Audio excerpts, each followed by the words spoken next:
Compartilhei esse caso aqui hoje de uma reabsorção cervical invasiva no molar superior, essa reabsorção cervical invasiva localizada ali por palatina desse dente.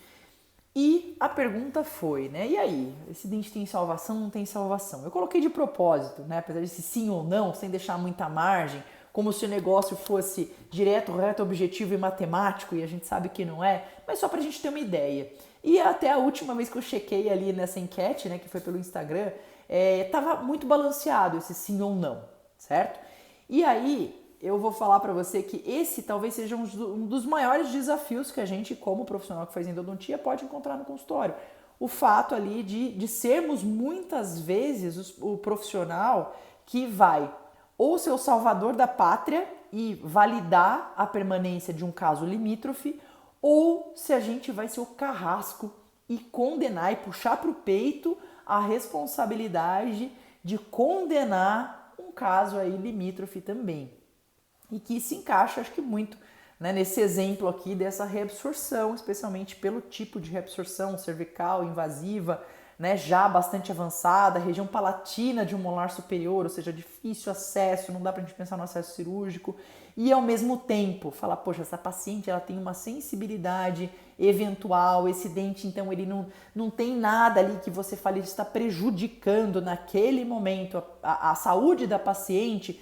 Então, meu Deus do céu, o que eu posso levar em consideração, né, para me posicionar nessa hora? E aí, eu vou ser o carrasco ou eu vou ser a salvadora da pátria? Minha sugestão é que você não seja nenhum nem outro, tá? Porque não cabe a gente essa posição de condenar 100% ou de falar vou salvar 100%, porque a gente está trabalhando com saúde, em saúde a gente não tem 0% e a gente não tem 100%. Você pode até já ter me ouvido falar aqui a respeito disso antes, porque não é uma coisa que se encaixa só nesse quadro, é uma coisa que se encaixa em N casos limítrofes e que acabam sendo uma casuística de dia a dia, especialmente quando a gente vai ficando cada vez mais treinado e tendo que lidar muito mais com esse tipo de situação. O que eu gosto sim bastante, aí sim eu oriento você para começar a estabelecer a sua própria linha de raciocínio, de tomada de decisão nesse sentido, que é o seguinte, né? Antes de mais nada, antes de qualquer coisa do que você vai achar, do que você viu na tomo, tira isso daí, deixa um pouco de lado, segura a tua ansiedade e ouve o paciente. Esse é o passo número 1, sem sombra de dúvidas. Ah, mas o paciente não tem condição de saber se aquele caso, poxa, é um caso que pode prejudicar. Isso aí depois você vai conversar com ele, tá? Isso daí depois sim vai entrar a sua análise. Mas por quê? É extremamente importante você tomar conhecimento, né, de qual que é a busca do paciente. Né? Quais são os valores que estão em jogo para ele? Não estou falando de valor aqui financeiro, ponto, não é só o quanto ele está disposto a investir ou não, enfim, que caminho que ele pensa em seguir, o quanto que a influência financeira ali vai entrar em jogo, né, na tomada de decisão dele, mas quais são os valores desse paciente, tá? Eu vou dar um exemplo a respeito disso. Uma paciente lá que, poxa, tem probabilidade mínima de ser mantida, a chance baixíssima de ser mantida lá um dente com uma suspeita até de uma trinca e tudo mais, mas que não tem nada conclusivo, mesmo tomograficamente.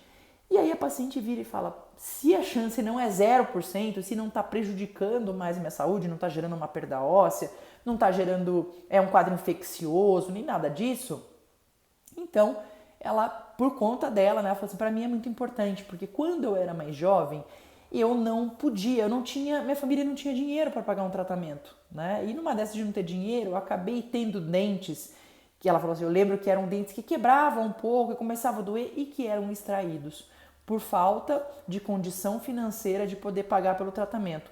Hoje que eu posso pagar pelo tratamento, eu gostaria muito, se tiver a menor possibilidade de eu manter esse dente de uma forma, lógico, saudável e segura, eu gostaria de manter. Então, isso é algo que tem que ser levado em conta. Por quê?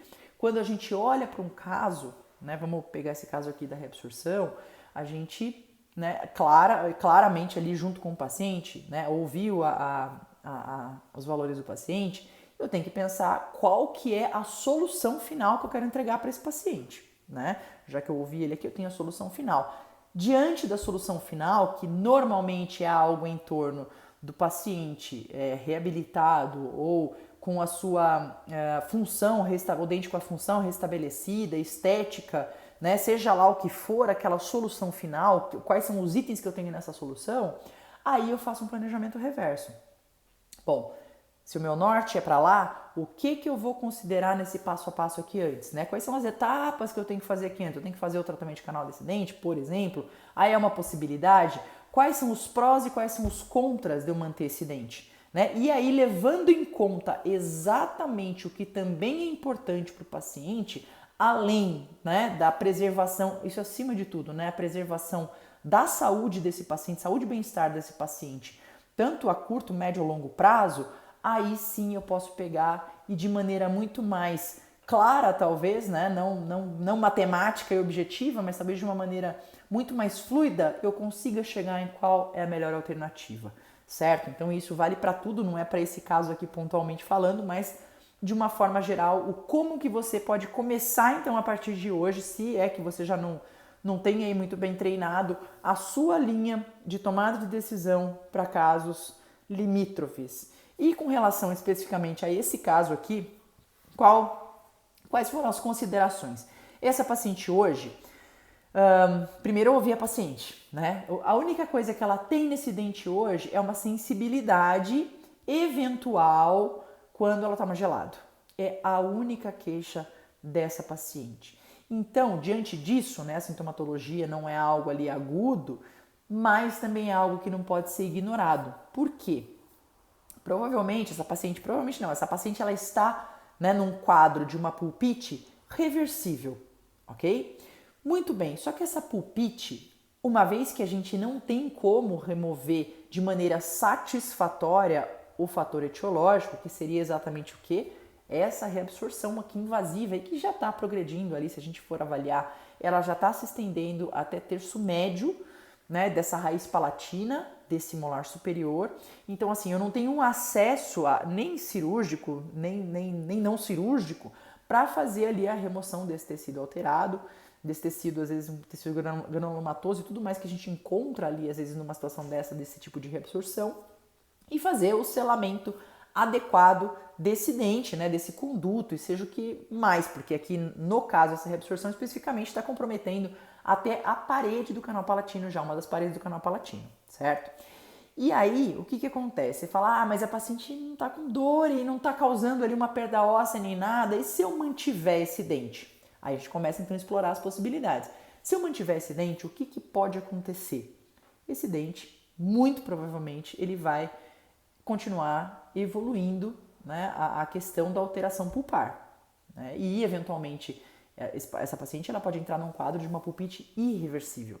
E a questão é, se ela entrar num quadro de pulpite irreversível e o acesso, né, aí sim a coisa pode azedar, porque o acesso a esse dente aqui, eu não sei se você já teve oportunidade, às vezes de fazer uma abordagem num caso como esse, pode ter um sangramento absurdo na hora que você acessar essa região, e ainda mais com essa reabsorção ela progredindo, né, você às vezes não vai conseguir simplesmente fazer um curativo intracanal para daí sim essa paciente poder fazer a exodontia e a reabilitação desse dente, tá? Isso é fato. Então ela pode chegar nesse ponto. Uma outra coisa que pode acontecer, eu tenho que monitorar esse dente, né? A paciente não quer tirar de jeito nenhum nesse exato momento, eu quero acompanhar mais um pouco, então tá. Então, tem essa ciência de que pode haver essa agudização, seja em caráter inflamatório, com o desenvolvimento então de uma pulpite reversível, seja num caráter infeccioso, por quê?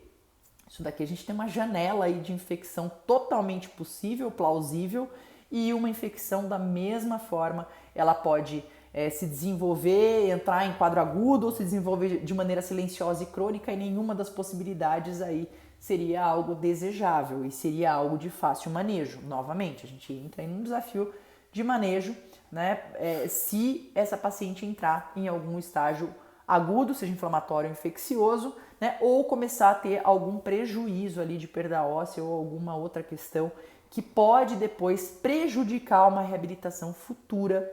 Nesse caso ali, vamos supor que ela perca esse dente e reabilite com um implante, certo? Então, assim, são todos esses fatores e o paciente não tem como saber de forma alguma se você não explicar, se você realmente, né, solicitou tomografia, então Usa aquele exame que você pegou, mostra para o paciente, desenha, faz o que você puder para ajudá-lo a entender melhor quais são as variáveis que estão por trás, né, daquela tomada de decisão.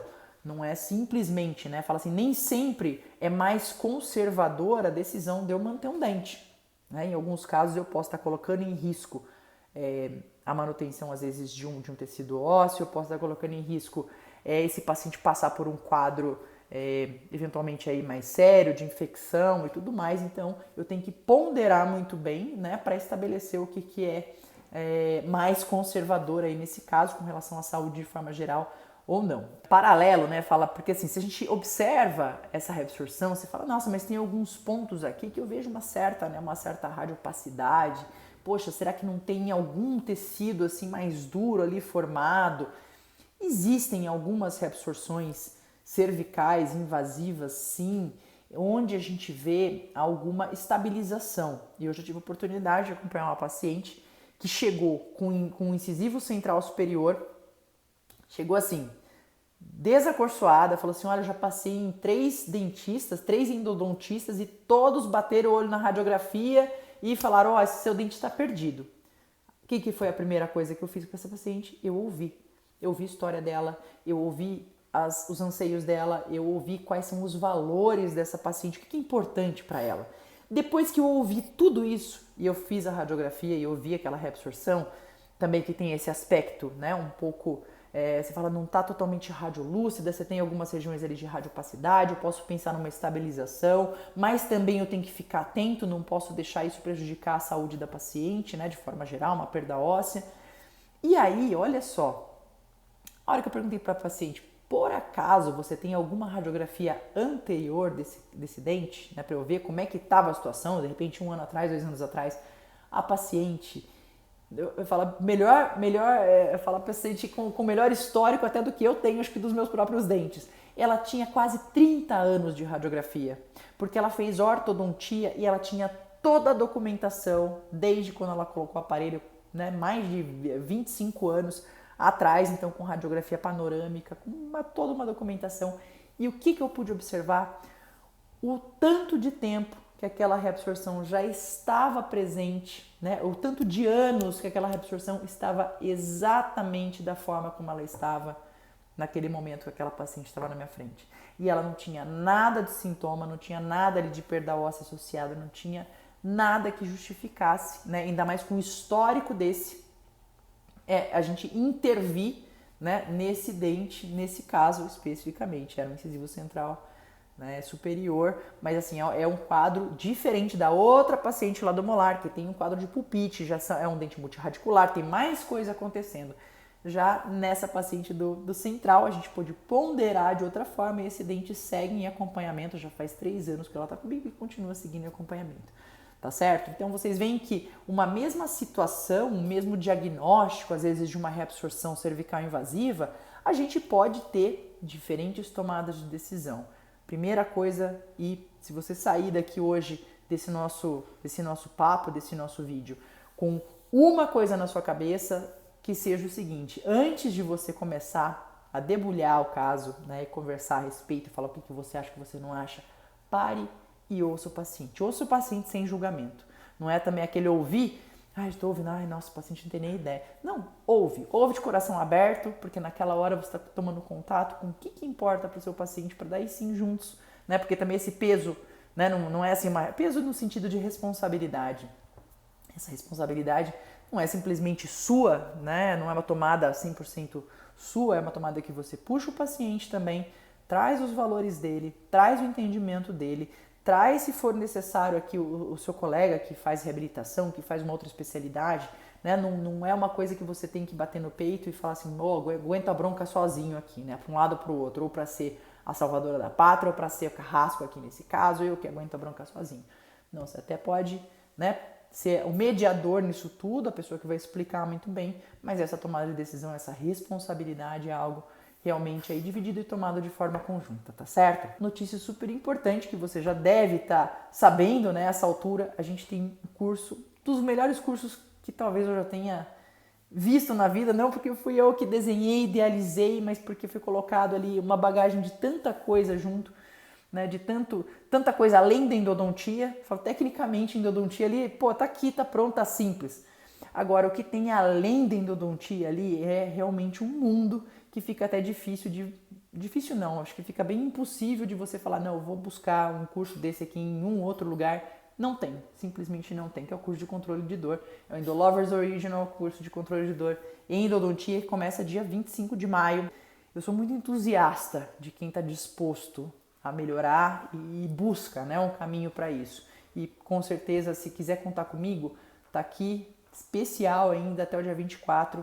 Dá para você fazer sua inscrição em valor promocional, e para isso você clica no link que está aqui na descrição desse vídeo, né, ou que está fixado aqui em algum comentário. Clica, garante sua vaga já. Eu espero te encontrar ao vivo, não só nas aulas eventualmente do curso, mas tem uma coisa além aí que a gente vai fazer como bônus, que é um plantão semanal de dúvidas, 1 hora ao vivo, 1 hora por semana ao vivo comigo, para a gente tirar qualquer dúvida durante 12 meses, tá certo? Então, espero muito você que acompanha a gente aqui, você que está chegando aqui pela primeira vez, eu espero muito te ver ali dentro para a gente poder fazer um baita de um trabalho bacana juntos. Tá certo? Um grande abraço, um grande beijo e a gente se vê em breve.